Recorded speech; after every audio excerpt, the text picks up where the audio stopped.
Hola, soy Martina Álvarez y en el vídeo de hoy vengo a recomendaros el libro de la bailarina de Auschwitz. Me pongo por aquí porque por este lado izquierdo os pondré una serie de fotos para que os imaginéis de mejor manera el libro. Este libro está escrito por Edith Eger, futura protagonista de la historia. Digo futura protagonista porque este libro es una autobiografía publicada en 2017.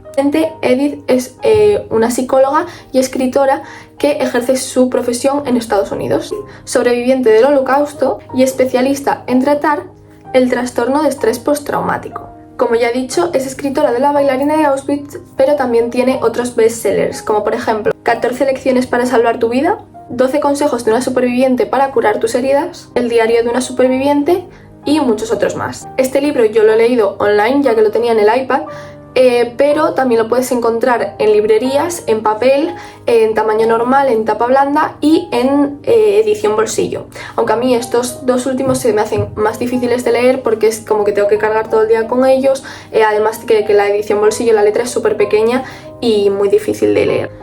Yo he dividido mentalmente la historia de este libro en tres partes. La primera parte, que es sobre todo la infancia de Edith hasta los 16 años. En esta primera parte todo el libro no se te hace nada cuesta arriba, ya que cuenta un poco para que te vayas conociendo con los personajes, sobre todo con Edith, que es la principal. Hace mucho hincapié en que su vida era una vida normal, como puede ser la tuya, como puede ser la mía, como es la nuestra. Con 16 años hacía todo lo que hacemos los niños de 16 años, más de que ella tenía un sueño que era ser bailarina y luchaba todos los días por ello.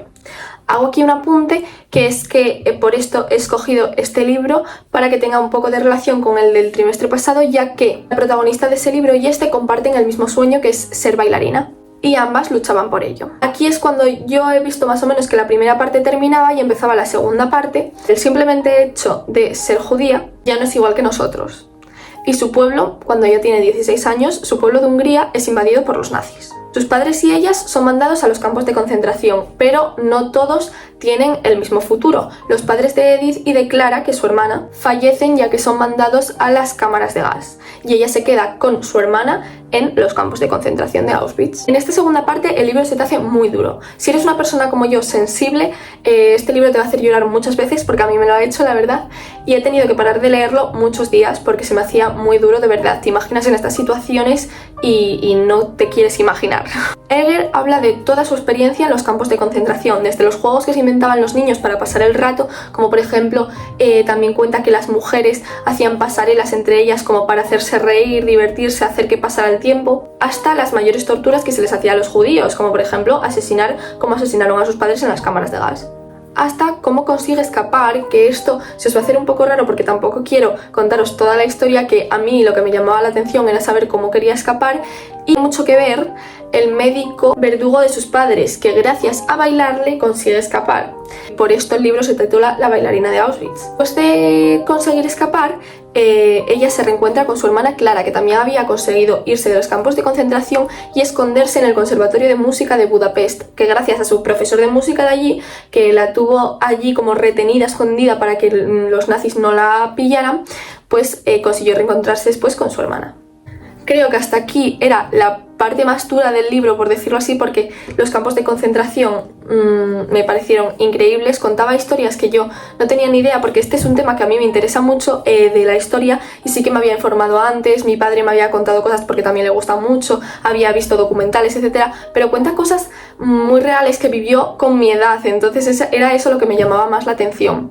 A partir de aquí, la tercera parte del libro cuenta la vida de Edith, pues más actual, la más cercana a la actualidad, desde que se reencuentra con su hermana Clara y vuelve a la normalidad, porque después de eso la normalidad se le hace un poco extraño, cuando se empieza a formar como terapeuta, hasta actualmente, que intenta ayudar al resto de personas que tengan trastornos, pensamientos negativos, basándose en sus propias experiencias, que no son pocas. Como aprendizaje, creo que es fácil entender el propósito que tiene Edith al contar su historia.